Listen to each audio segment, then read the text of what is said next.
Okay, this is a video on how to test continuity. You would typically do this prior to powering up a module to make sure that it doesn't explode when you do so.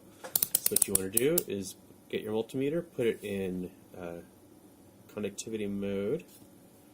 There. When it's in this mode, when the two leads connect, you hear a beep. So it's very useful. So what we want to do here is a power test. It's a really simple test. There's two ways to do it, but they're essentially the same.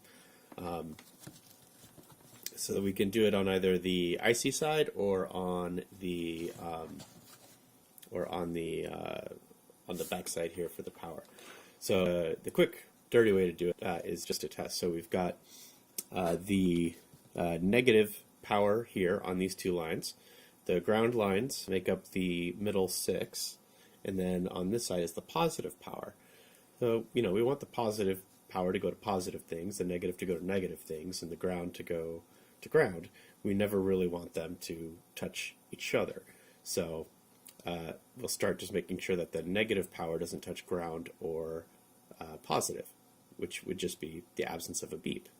No beep, no beep. That's good.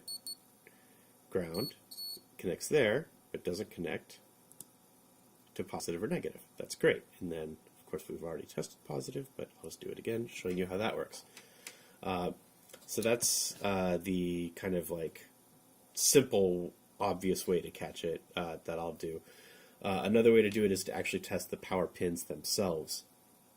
So I can look at this IC, which is a TO-074 super common op-amp, quad op-amp chip.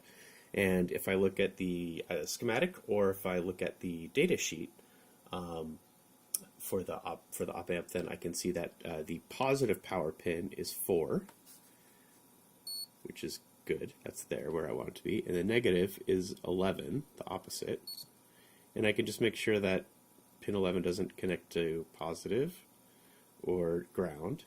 And I can make sure that pin 4 doesn't connect to negative or ground. Perfect.